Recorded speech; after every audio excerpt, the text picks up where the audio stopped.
Ajuste de equações, métodos da tentativas, tá? Então, o que significa esse método? Tentativas. A gente vai tentando colocar números, né, até equilibrar a equação, ajustar, balancear a equação química. Primeiro a gente vai entender a lei volumétrica de Gay-Lussac. Esse número que equilibra a reação química, a gente conhece como coeficiente, tá? Então é o número de coeficiente. E aqui embaixo, ó, é o índice, ou número de átomos, tá certo? Bom, o número que equilibra a reação, já a gente vai aprender como equilibrar essa reação, tá? Esse número, muitas das vezes, ele é usado nos problemas estequiométricos. Então, a gente usa esses números, né, toda vez que a gente vai trabalhar com cálculos estequiométricos. Então, aqui eu tenho 1 mol de gás nitrogênio, 3 mols de gás hidrogênio, 2 mols de gás amônio. Mas, pela lei volumétrica de Gay-Lussac, eu posso transformar isso em volume. 1 litro, 3 litros, 2 litros. 2 litros de gás hidrogênio, 1 litro de gás oxigênio, 2 litros de água. Mas se eu tivesse 10 litros aqui de gás hidrogênio, aí aqui eu já teria metade, porque aqui, ó, é a metade, né, do hidrogênio. Então, eu já teria 5 litros aqui, 10 litros de água. Então, assim, a gente trabalha com a lei volumétrica de Gay-Lussac. Vamos falar de balanceamento pelo método das tentativas. Então, primeiro a gente tem que entender a regra do macho. Primeiro a gente equilibra metal, depois o ametal, depois carbono, hidrogênio e oxigênio. Ah, mas eu não lembro quem é metal a metal. Não tem importância, desde que se deixe hidrogênio e oxigênio por último. Eu tenho que equilibrar em penúltimo hidrogênio e em último oxigênio, porque numa reação muito grande, né, eles são elementos que se tornam difíceis de se equilibrar. Então, olha esse primeiro exemplo aqui.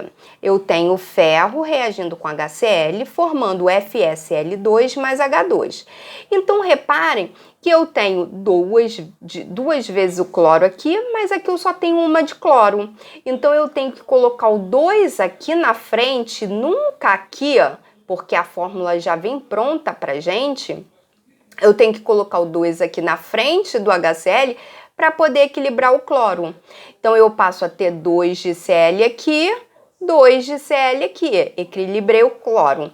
Automaticamente, eu estou equilibrando o hidrogênio também, porque esse hidrogênio vai passar a ter 2. E aqui também 2. Então, o número que entra aqui vai multiplicar cada elemento aqui da fórmula.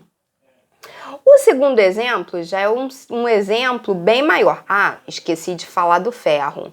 Eu só tenho uma de ferro aqui, uma de ferro aqui. Então, quando eu observo a reação, ela já está toda equilibrada. Ó, uma de ferro, uma de ferro. 2 de hidrogênio, 2 de hidrogênio. 2 de cloro, 2 de cloro. Tá vendo que as quantidades antes e depois da seta são iguais? Então, isso mostra que a reação aqui já está equilibrada. Vamos voltar nessa reação aqui em cima antes da gente ir para a reação ali de baixo. Observem que eu tenho 2 de nitrogênio aqui, por isso eu tive que colocar 2 aqui para equilibrar o nitrogênio. 2 vezes 3 é igual a 6. Então, eu coloco 3 aqui, porque 3 vezes 2, 6, equilibra o hidrogênio. Eu tenho 2 de oxigênio aqui. Coloquei 2 para poder equilibrar o oxigênio aqui. Automaticamente, vai mexer com o hidrogênio. 2 vezes 2, 4. Então, tem que colocar 2 aqui para poder equilibrar o hidrogênio e ficar com 4. Então, tá vendo que as reações estão equilibradas? Agora, vamos para esse último exemplo aqui. Nesse último exemplo, a gente vai ter que usar a regra do macho. Vamos equilibrar primeiro o alumínio, depois enxofre, aí depois, na sequência, hidrogênio e oxigênio. Observem que aqui eu tenho uma de alumínio e aqui eu tenho duas de alumínio. Então, o que eu vou ter que fazer aqui na frente? Colocar o número 2 para equilibrar o alumínio. Então, ó, 2 de alumínio, 2 de alumínio. Quando eu olho para o enxofre, ele está dentro do parêntese e aqui fora tem o número 3. Então, isso significa que eu tenho 3 de enxofre. Então, eu vou ter que vir aqui, ó, na frente do H2SO4 e colocar 3 para o enxofre. Mas quando eu coloco 3 aqui, eu não mexo com cada um desses elementos? Mexo. Já já a gente vai ver como é que funciona esse equilíbrio.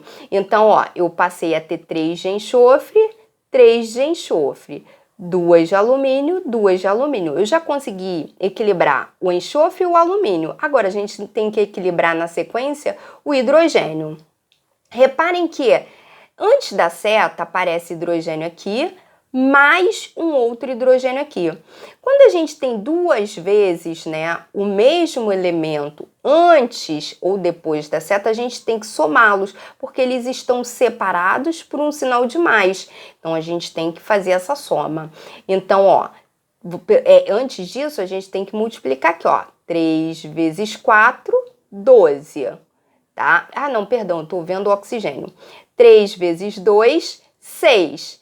Mais 2 vezes 3, 6 de oxigênio, de hidrogênio. Então, eu tenho 12 no total de hidrogênio, porque 6 aqui, mais 6 aqui, 6 mais 6, 12. Um número que multiplicado por 2, para dar 12, vai ser o 6. Então, eu vou colocar 6 aqui, porque 6 vezes 2, 12. E equilibro o hidrogênio. Agora que a gente vai equilibrar o oxigênio. Então, reparem aqui, ó. 3 vezes 4, 12 de oxigênio. Só que o oxigênio também aparece aqui separado por sinal de mais. Então, 3 vezes 4, 12, mais 2 vezes 3, 6. 12 mais 6, 18. 3 vezes 4, 12, mais 6 desse oxigênio aqui, 18. Equilibramos a reação.